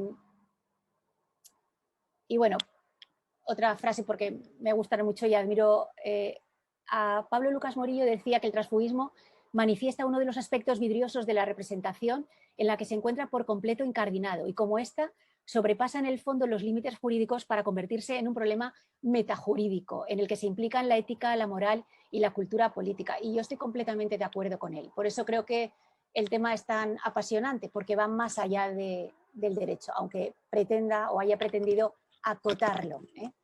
Y nada, muchas gracias por la atención y quedo a vuestra disposición. Muchas gracias, Beatriz. Sin duda que el tema del transfugismo es una cuestión fundamental. Yo tengo la impresión, y las citas que has hecho de Pablo Lucas lo señala muy en el centro, que el transfugismo nos lleva a una cuestión mollar central de la teoría constitucional, que es el concepto de representación, los sujetos que desarrollan la actividad representativa, en la función de los partidos, digamos que la denominada democracia de partidos, y el conflicto que eso genera pues con elementos clásicos de la representación individual, etcétera, etcétera. Y eso es central, eso es el fundamento.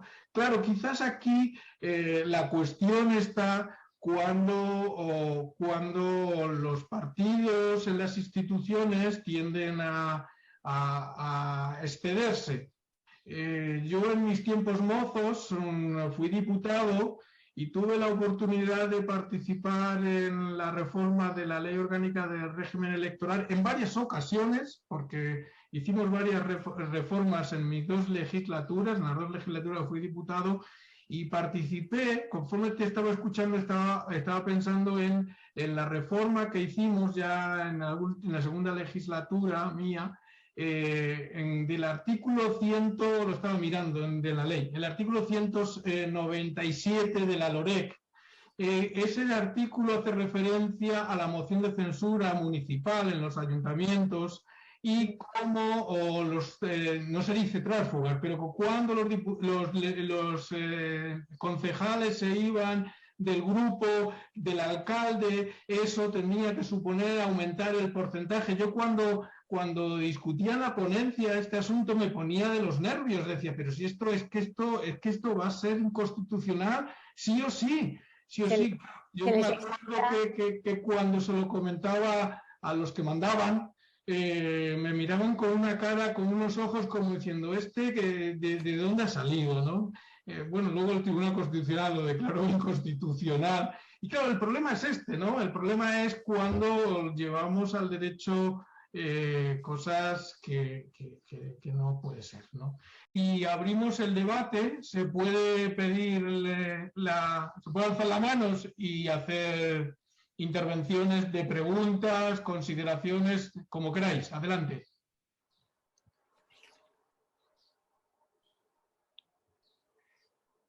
Creo que Pepe ha alzado la mano. Adelante, Pepe.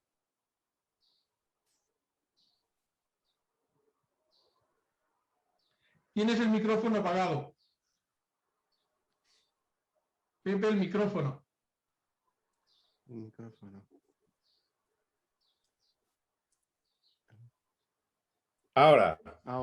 Sí, Sí. por romper un poco el hielo, bueno, lo primero es decir que me ha interesado muchísimo las tres exposiciones y creo que pone de relieve que vivimos un momento también interesante en relación con lo que ha sido el Parlamento clásico, ¿no?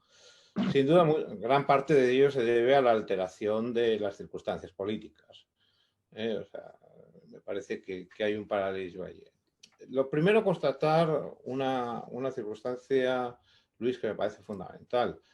Es decir, hemos vivido durante décadas en el mito de que estábamos en un país abocado a un sistema bipartidista, que eso era inamovible, que no se cambiaba la ley electoral, porque la legislación electoral impedía de cualquier manera que tuviésemos cámaras más representativas, más proporcionales. Bueno, ahora nos encontramos no solo en el Congreso, también en muchos parlamentos autonómicos con el problema absolutamente inverso. Sin haber cambiado una coma, sin haber cambiado una coma de la legislación electoral, con lo cual, por lo menos hay que decir alto que hay que desmentir todas esas tesis que decían que había un interés en congelar una situación. Bueno, eso no ha sido así.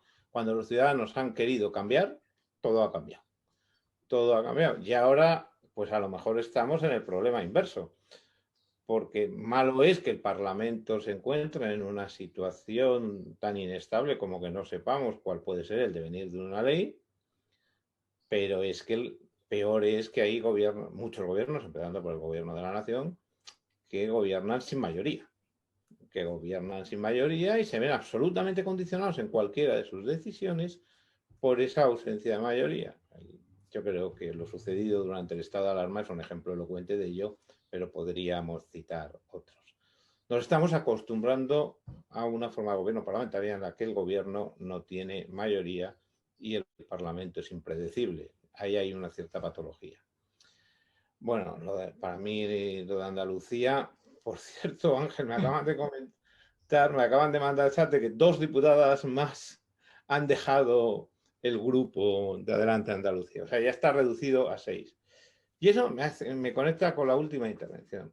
Yo siempre he defendido una tesis muy parecida a Beatriz, es decir, es que el tránsfuga puede ser el partido.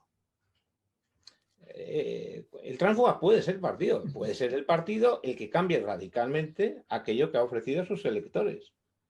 Y en cambio, a quien ponemos en la picota es al diputado que sigue defendiendo aquello con lo que se presentó a las elecciones. La voz tránsfuga es una voz asociada a una cultura que solo se entiende en un sistema de protección de los partidos. Necesario. Yo también entiendo que hay que proteger a los partidos, que hay que proteger una cierta estabilidad y que hay que intentar evitar, incluso cuando tienen razón, hay que evitar a los tránsfugas, incluso cuando el tránsfuga puede tener razón, que eso no hay que alimentarlo. Pero no condenarlos a la hoguera a personas que simplemente manifiestan una discrepancia o se llevan mal con el jefe y por ese mero hecho son expulsados del partido y se les dice, y además tienes que renunciar, ¿verdad? Me parece excesivo. Es un fenómeno absolutamente heterogéneo, en donde hay de todo, y en muchas ocasiones las culpas están repartidas. Lo sabemos perfectamente entre unos y otros. El caso de Andalucía, yo creo que, yo espero que eso no se contagie, porque creo que es un precedente grave para el funcionamiento de la institución. Y en última instancia, y con ello acabo, siempre he pensado que el futuro del Parlamento pasa por reforzar de forma equilibrada al diputado individual. Si el diputado individual no tiene un poco más de protagonismo y un poco más de libertad, el Parlamento se va a desenvolver mal, pues, en este modelo social. Si los partidos agudizan y siguen presionando en esta línea, va a ser todo muy complicado, muy complicado. Y el ejemplo de Andalucía, como perfectamente ha quedado reflejado y ha expuesto Ángeles en ese sentido.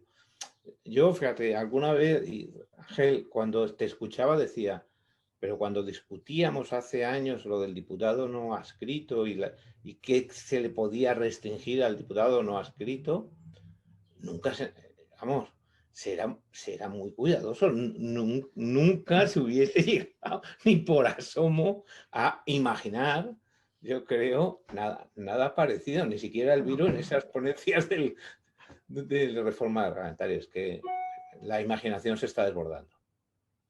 Sí. Muchas gracias, Pepe. Hay otras dos manos alzadas de momento. Si os parece, le voy a dar la palabra y después pues, los ponentes podéis hacer alguna consideración. Alfonso Rodríguez y Jorge. Alfonso, adelante. Sí, ¿qué tal? Buenas tardes. Bueno, sobre todo felicitarles. Ha sido muy interesante. Mi cuestión es mucho más de andar por casa que todas las cuestiones técnicas, jurídicas que han estado exponiendo. Pero me gustaría conocer la opinión de la profesora Beatriz Tomás, respecto a un fenómeno que se ha dado mucho, especialmente desde la aparición de Podemos, y especialmente en pueblos donde a nivel local no han concurrido o no concurrían a las elecciones, pero sí que lo hacían a través de marcas blancas o de otros partidos, donde en las listas se fueron apoyando en personas que no coincidían, o lo principal no era la coincidencia ideológica con el partido, sino que eran personas que aspiraban a tener un protagonismo político, que al final no salieron elegidos, abandonaron el partido por el que se habían presentado y después, por diversas circunstancias, tuvieron que recoger el acta y, en el caso concreto de los municipios, pues haberse producido dimisiones y haber llegado a este tipo de personas que habían abandonado el partido y habían tenido que habían recogido su acta y eran nombrados concejales, y de entrada ya renunciaban a formar parte del partido con el que se habían presentado porque ya no pertenecían a él y pasaban directamente al grupo municipal de no adscritos. Mi pregunta, y me gustaría conocer la opinión de la profesora Beatriz, es si este fenómeno se puede llamar también transfugismo o si podría ser otro tipo se le podría calificar de otra forma. Muchísimas gracias. Gracias, Alfonso. Jorge, adelante. Hay otra palabra de Ángel Sánchez Navarro, a quien saludo, pero yo le hago la intervención, Jorge, podéis responder y después ya que intervenga haciendo su pregunta o la consideración el profesor Sánchez Navarro. Adelante. Pues muchas gracias. Yo también quisiera darles las gracias a los tres intervinientes porque me han parecido tres ponencias excelentes. Yo me quedo al final con una frase que ha dicho Beatriz. Ha dicho algo así como que sean los ciudadanos los que juzguen quién es el desleal, ¿no? Es decir, cuando hablaba de bueno, todo lo que le preocupaba el transfugismo, decía, bueno, pues que estamos introduciendo conceptos políticos de deslealtad, de traición, que son difíciles de controlar, y entonces la forma de controlarlos es que sea los ciudadanos, la democracia, ¿no? el problema es, lógicamente, cómo se articula eso, ¿no? Cómo llevamos a cabo eso, que en principio podríamos estar de acuerdo, ¿no? Es decir, el clásico tránsfuga que dice, no, el desleal es el partido, el que ha evolucionado es el partido. Yo sigo defendiendo los clásicos principios en los que entrena el partido, ¿no? Hablaba Beatriz Tomás daba varios ejemplos de tránsfugas, bueno, de posibles. Y bueno, pues en todos esos casos salía esa justificación, ¿no? Es decir, el partido es el que ha evolucionado, el que se ha pervertido, yo me mantengo en mis principios, ¿no? Bueno, pues que sea los ciudadanos, ¿no? Los que elijan eso. ¿Cómo se proyecta eso en un derecho parlamentario que logre ese equilibrio entre la defensa del parlamentario individual y la toma de conciencia de que estamos en un sistema democrático en donde los partidos políticos tienen un protagonismo pues innegable, ¿no? Entonces, en ese sentido, a mí me gustaría plantearle a Ángel Rodríguez, que ha llevado a cabo, bueno, me parece una ponencia magistral, ¿no? Con su tradicional elegancia, pues ha hablado de, bueno, pues de la dudosa constitucionalidad de la reforma, ¿no? Me gustaría, bueno, pues que entrara más de lleno y sobre todo que, bueno, pues no tanto la crítica a la reforma, sino, bueno, pues qué propuestas o qué posibilidades entendería que hubieran sido mejores, ¿no? Es decir, ¿es desleal Teresa Rodríguez al partido o es el partido desleal a Teresa Rodríguez? ¿Quién juzga eso? ¿Cómo se proyecta eso? Se va a juzgar, eso se juzgará dentro de 4 años, ¿no? Cuando haya nuevas elecciones, ¿no? Pero hasta entonces, ¿qué hacemos, ¿no? Eso sería un poco el planteamiento. Pues muchísimas gracias, porque me han parecido unas ponencias muy interesantes y muy sugerentes. Muchas gracias. Gracias, Jorge. Pues bueno, podemos utilizar el mismo criterio que en las intervenciones. Primero Ángel, Luis y Beatriz. No sé si Luis tiene que intervenir o quiere intervenir, porque realmente de lo que se ha hablado no son exactamente sobre cuestiones suyas, pero bueno, en cualquier caso utilizamos el criterio, si quiere intervenir. Adelante, Ángel. Sí, gracias, Elviro. Bueno, verdaderamente la tarde ha dado para mucho, porque tanto la ponencia de Luis como la de Beatriz han sido verdaderamente muy sugestivas, ¿no? Yo quisiera hacer una precisión y luego intentaré contestar a la pregunta de Jorge. La precisión es que la expulsión de Teresa Rodríguez de su grupo parlamentario se dirime con carácter previo a esta reforma. Es decir, es verdad que es lo que origina la reforma, pero muy probablemente, ya veremos lo que pasa, la reforma no va a ser objeto de enjuiciamiento por el tribunal, puesto que se le aplican, digamos, las normas anteriores, ¿no? A raíz de lo que ocurre es cuando se produce la reforma del reglamento.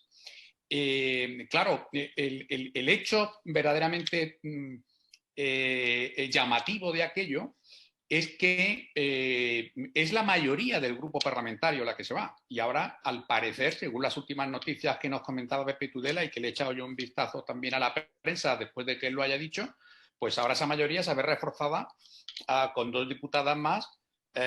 No se sabe todavía si es que, aunque van a ser formalmente no adscritas, pero son afines a este grupo que ya se fue, o si la disidencia va por otro lado, ¿no? Pero es la voluntad mayoritaria del grupo parlamentario la que se ve sustituida porque hay un informe del así llamado sujeto político que dice que no, que los que mantienen la ortodoxia son la minoría. Y por lo tanto, los que se ven obligados a abandonar el grupo en contra de su voluntad, pues son la mayoría. Son la mayoría. Eso es lo que se dirimirá en el amparo que ha presentado Teresa Rodríguez. Vamos a ver, yo también me gustaría hacer una reflexión muy breve sobre mi visión del tema del transfugismo. Yo, al principio, cuando me empiezo a dedicar a esto, pues digamos que también tengo una, vamos a decir, simpatía de partida con respecto a los tránsfugas, que es verdad que es muy difícil determinar un tipo homogéneo de tránsfuga, las motivaciones son de diversa naturaleza, pero que sí aparecen como una actitud un poco quijotesca en frente del partido, que se enfrente a ellos, que en algunos casos intenta mantener la vieja ortodoxia, en otros no tanto. Pero mi actitud ha cambiado un poco y cuando intento analizar por qué he cambiado de actitud, me da la impresión de que tiene mucho que ver con el cambio de situación política. Es decir, anteriormente teníamos unos partidos férreos, blindados, con fuertes aparatos, en donde el tránsfuga, poco más o menos, que era un valiente, ¿verdad?, que se atrevía a alzar alguna voz discrepante, y ahora la situación es totalmente la contraria. Lo ha descrito también Pepe Tudela muy bien, ¿no? Tenemos no solamente una gran fragmentación parlamentaria, sino que ese sujeto político, que así se denomina la reforma del reglamento del Parlamento de Andalucía, muchas veces es un sujeto totalmente lábil, no digamos si es una mera agrupación de electores, o son partidos instrumentales, ¿no?, que se crean como plataformas, mareas, colectivos, etcétera, que verdaderamente son difíciles de identificar. ¿Qué quiero decir con todo esto? Quiero decir que me parece a mí que desde el punto de vista político la cuestión es qué nivel de transfugismo se puede permitir el sistema. Quizá antes, con esos partidos que daban una estabilidad muy grande al sistema político, los tránsfugas pues podían ser un contrapeso importante, era una voz discrepante, aumentaban el pluralismo, etcétera, etcétera, pero ahora, en fin, suficiente inestabilidad tenemos ya como para incrementarla con estos fenómenos de transfugismo, ¿no? De manera que yo también tengo aquí una posición un tanto intermedia. Yo soy consciente de que el tribunal está constantemente buscando un punto de equilibrio que a veces es difícil de encontrar y que probablemente, lo intentaré decir también elegantemente, probablemente el Parlamento de Andalucía pues ha forzado un poco la máquina a buscar este punto de equilibrio. Creo que hay disposiciones del reglamento que difícilmente se pueden mantener, al menos con la jurisprudencia que hasta ahora hemos conocido del 23, ¿no? El problema del voto ponderado es que no es que se siga utilizando el voto ponderado, como se ha hecho siempre, sino que la ponderación se recalcula o se pretende recalcular, todavía no ha habido ninguna resolución de la presidencia de la Cámara en este sentido que yo sepa, se recalcula en función del número de diputados que formaban el grupo parlamentario. Es decir, se mantiene como criterio de ponderación el peso que ya no tiene ese grupo parlamentario. En fin, esto es difícil de digerir, ¿no? Yo creo que tanto en el constitucionalismo del 19, en el del 20 y en el del 21. Pero que hay que buscarle una solución, en fin, no es un problema imaginario. Yo creo, y con esto termino, creo que el tribunal fue quizá demasiado apresurado al decir sin más que la prohibición de mandato imperativo del 67, aunque la Constitución está para los miembros de las Cortes Generales, es un elemento esencial de la representación política, por lo tanto se predica igualmente del concejal del último pueblo a un diputado, a un senador o a un parlamentario autonómico, ya está en todos los estatutos de autonomía, y además sin distinguir en las funciones específicas que estamos hablando en cada caso. Cuando el famoso fenómeno de transfugismo que tenemos en la Comunidad de Madrid hace ya tiempo altera una mayoría, vamos a ver, usted puede mantener una discrepancia con respecto a posiciones políticas, etcétera, pero cuando en el acto político propio en el cual el Parlamento más directamente va a cumplir la voluntad del electorado, que es en investir a un candidato que ha obtenido una determinada mayoría electoral, y de repente hay dos diputados que, no digamos traicionando, pero alterando esa confianza parlamentaria, votan en un sentido contrario, hombre, hay quizá el concepto de transfugismo se puede aplicar en toda su naturaleza, ¿no? En definitiva, yo no tengo ninguna receta, creo que ninguno de los que estamos aquí la tenemos. Es un problema real, es un problema en el que vamos por intento y error, pero el signo de los tiempos, creo yo, que va en intentar con las armas del derecho, y en ese sentido me parece que el reglamento del Parlamento de Andalucía, la reforma pretende eso, aunque probablemente se haya excedido, pretende de dotar a nuestras cámaras parlamentarias de una estabilidad que ya el propio sistema político no le da de por sí. Me parece que esa necesidad también debe de tenerse en cuenta a la hora de ver cómo se regula este fenómeno. Perdón porque me he extendido en la intervención casi tanto como en la ponencia. Gracias. Gracias, Ángel. Bueno, se me ocurren muchas cosas, pero solo puedo decir que Ángel efectivamente es un caballero. Nada más. Solamente puedo decir eso. Luis, ¿quieres intervenir? Sí. Decir algo sobre esto. Adelante. Sí, nada, pues si me das brevemente la palabra, Elviro, yo apuntar 3 cosas poco en relación a lo que se ha ido comentando y particularmente lo que ha señalado Pepe Tudela y Ángel Rodríguez. En lo que ha dicho Pepe Tudela, claro, efectivamente, sin cambiar la ley electoral ha cambiado absolutamente todo el panorama, lo cual me venía a la cabeza cuando estudiaba en la universidad, que siempre se buscaba cómo mejorar la proporcionalidad desde, digamos, las teorías constitucionalistas, mientras que muchos politólogos decían, bueno, con esta misma legislación electoral, en aquel caso era Izquierda Unida el que siempre se quejaba, pues el Partido Comunista había tenido más de 20 escaños. Luego, no es solo la legislación electoral, sino quizá también el atractivo de los programas políticos, los partidos políticos. Bueno, podríamos decir que había un cierto electorado durmiente que ha llegado a una proporcionalidad de momento máxima hasta ahora. El reforzamiento del diputado individual, efectivamente, eso es una tarea pendiente, pero la resistencia de aquellos partidos políticos que tienen una conexión directa, que decía al principio, una correlación con la formación electoral y el grupo parlamentario, es lo que mayor resistencia se plantea incluso hoy en día, bueno, en el contexto del Congreso de los Diputados, que estamos en un proceso de modernización, por ejemplo, con el registro telemático, son los 3 grandes los que mayor resistencia tienen justamente a este tipo de cuestiones que no pasan por la firma o el visto bueno de los portavoces, adjuntos, secretarios general y demás. Y luego, y con esto ya por último, con lo que ha señalado Ángel Rodríguez, el problema que tenemos en el Congreso de los Diputados, y es lo que he querido, el problema, entre comillas, que hay ahora, es que las reglas del juego electorales no son las reglas del juego parlamentarias, lo cual, a la hora de concurrir a un proceso electoral, hay que tener la vista puesta no en el corto plazo de obtener los mejores resultados, que eso está muy bien, sino en el medio o largo plazo en cómo va a ser mi vida dentro de la Cámara. Y me lleva a la reflexión de lo sorprendente que ha contado Ángel.